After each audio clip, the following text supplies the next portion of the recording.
আসসালামু আলাইকুম, welcome to my new blog.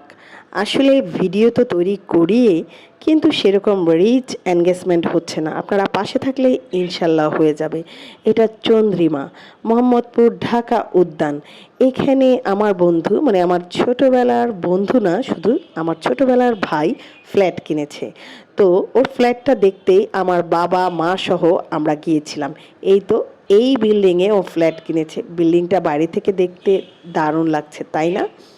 এই বিল্ডিংটাই ওর বিল্ডিং। তো এই বিল্ডিংয়ে ও ৫ তলা, ৭ তলায় নাকি ৮ তলায় ফ্ল্যাটটা কিনেছে।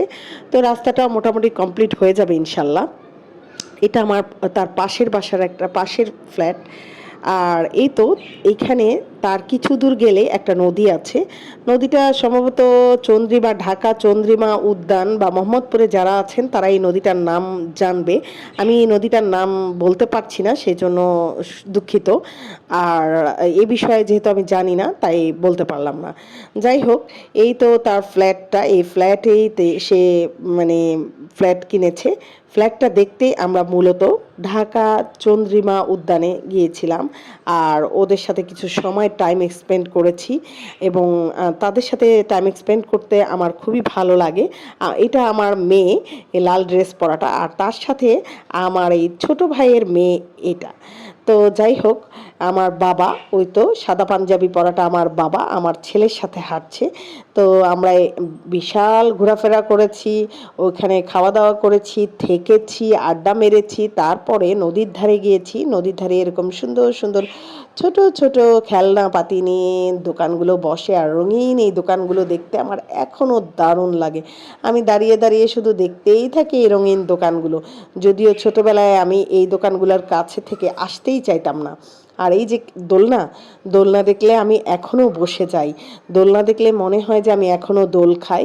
তো পিচ্ছি আমাদের ছেলেটা, আমার ভাইয়ের ছেলেটা খেলাধুলা করছে। তো এইভাবে করেই আমাদের দিনটা ওই দিন অনেক সুন্দর কেটেছে। এবং এরকম একটা দিন আমরা আরও চাই, এরকম একটা দিনের আশা আমরা আরও করি। এই তো আমার মা, আমার আন্টি, আন্টি বললে ভুল হবে, আমার মায়ের মতনই আমার আন্টিটা। আমি তাকে অনেক ভালোবাসি। এবং আমার আঙ্কেল, মানে আমার ভাইয়ের আব্বা, আমার আঙ্কেল খুবই অসুস্থ। তো আপনারা সবাই আমার আঙ্কেলের জন্য দোয়া করবেন। আমার আঙ্কেল ডেইলি স্টারের একজন সাংবাদিক ছিলেন। সে খুবই ভালো সাংবাদিক ছিলেন। আমি আশা করব সে তাড়াতাড়ি দ্রুত সুস্থ হয়ে যাবে, এবং আল্লাহ তাআলার কাছে তার দ্রুত সুস্থ কামনা করছি। আমার বাবা মা যে সুন্দর করে খাচ্ছিল, আলহামদুলিল্লাহ, আমরা খুবই ভালো পারিবারিক একটা সময় এক্সপেন্ড করেছি। এই ধরনের সময় আমরা সবাই এক্সপেন্ড করব, তাহলে আমরা সবাই সুখে শান্তিতে থাকতে